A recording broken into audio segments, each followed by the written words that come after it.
I want to continue with this phenomenology discussion of Husserl. I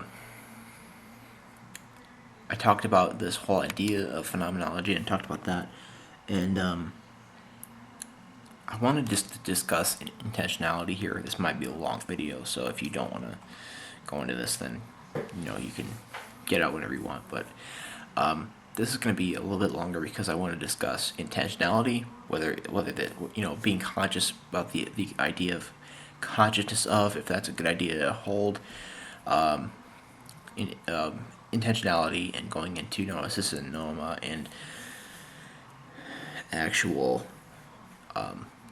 what phenomenological philosophers would call evidence to them. So basically, what intentionality is, it's saying that your consciousness, it's consciousness of something. You don't have consciousness to be conscious of nothing. Your consciousness is always intended towards something. If I'm looking at this book, then my consciousness, whether whatever the hell it is, my consciousness is directed toward it. There's other, and then phenomenologists will go deeper and talk about intelligible things and intuition and all that.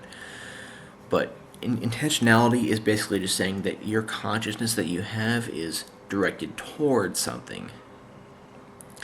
Conference Report and Professor Anton have some pretty good videos about the concept of intentionality. Those will be below, and but I just want to think about whether this is a good thing to think about. Now, I guess some people will not be open to the idea of your consciousness being intended toward something, because I guess as an idealist, prior to very recently, I was not very open to it, because I was thinking that it was quite possible for your mind to be just creating all this stuff, and therefore it's quite possible that all this that I'm seeing is nothing. So therefore, I'm not directed towards anything. But with the phenomenological standpoint or the viewpoint, the things that you're seeing are beings themselves. They're things themselves. So it is not possible for you to have a consciousness. It's not possible for you to be conscious without being conscious of something. It's not, because if you're having any thought or consciousness about things that you think are outside of yourself at all, or things inside yourself even, you're conscious of something. So I think that the idea of intentionality is very hard to get out of. It's very hard to say, no, I'm not. My consciousness is not directed toward anything. You're almost eating your words, because you say that you're conscious but not conscious of something, then that means that would be a contradiction, because you can't really have consciousness or be conscious of something without there being something there to be conscious of. So I totally agree with the phenomenological idea of intentionality, definitely. And I think if you have an argument against intentionality, I would like to talk about it. I would like to discuss this, because I don't see any way out of out of your consciousness being there and being of something. Now there's debates about whether the consciousness exists. I don't really. I want to talk about those, but they're just kind of out there. But so I'm just kind of leave those alone right now. But I want to go into the structure of intentionality by Husserl in his ideas. So basically, what we have here in the structure of intentionality, you have the noesis and you have the noema. In every intentional act, intentional act being your consciousness being your consciousness being conscious of something. Idea of intentionality, the noesis is often called the I pole, and the noema is often called the object pole. The I pole meaning The I pole meaning is mostly, this is the real content. This is the what gives your, if you have if you're looking at something, the noesis, the I pole, is what gives this thing, that this object that you're seeing, its sense or meaning, or the way you understand it. The noema is the object pole, meaning this is the ideal content. This is the object that you're seeing, or the object that you are seeing in your consciousness, or the object that your consciousness is intended toward.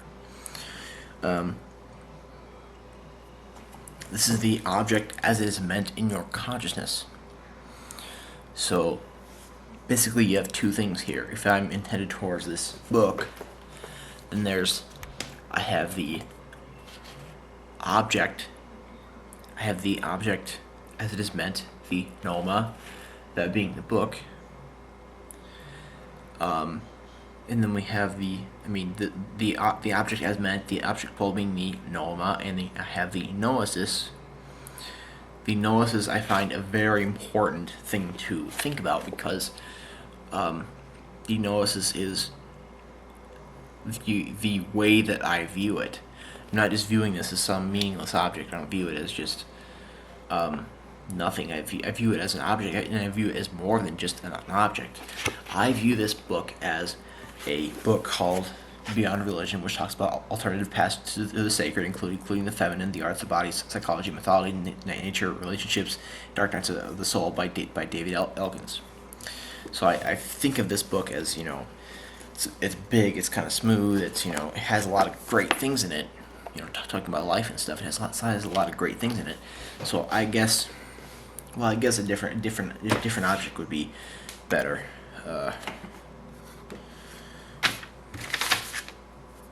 Here we go. 10.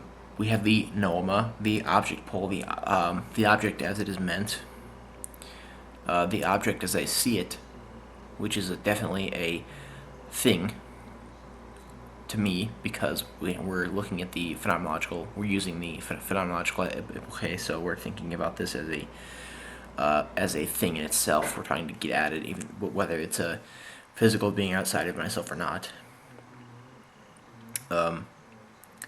We have the object pole, which is the noema, the object as it is, and without the noesis, this would not be meaning. This would not mean anything. This is the pen, but then the noesis is what it means to me, what it means, and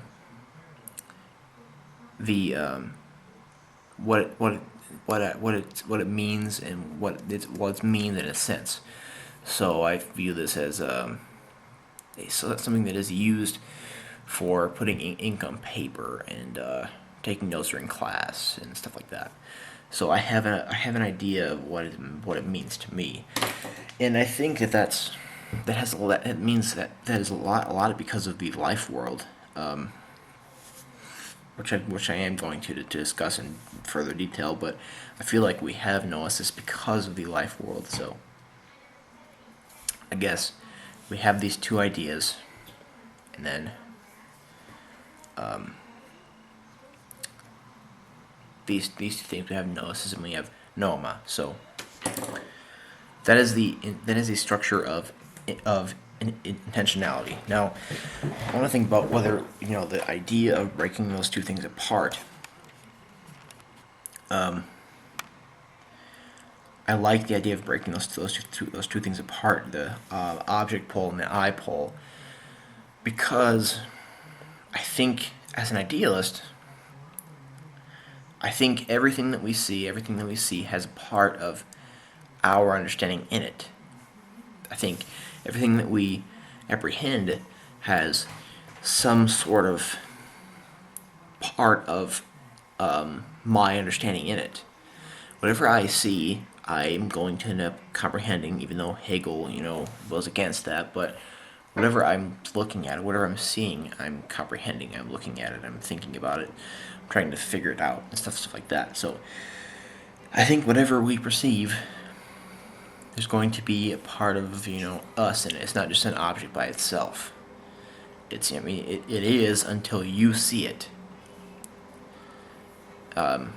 When you see it, you're comprehending it. Therefore, you are incorporating part of your own understanding and meaning of things and your sense and all that stuff into it. So I like how Husserl divides the two of noesis and noema. So, and I also like the idea how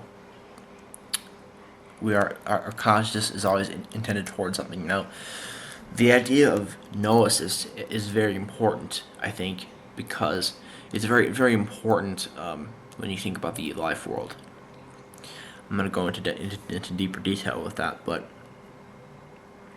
before I end this one, I want to talk about evidence from the phenomenological viewpoint.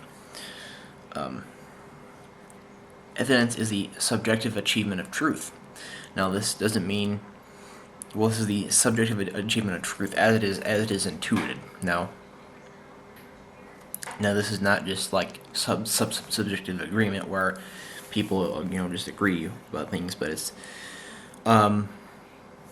describing the intelligible and the intuited. So it's basically, if I'm going to have a subjective achievement of truth of this pen, I have to view it as intelligible and intuitive. Now what the phenomenological understanding of intuition is, it's incorporating all of your senses and understanding a sense of meaning into it, and having a full understanding, having a full intuition. This means using all of your senses.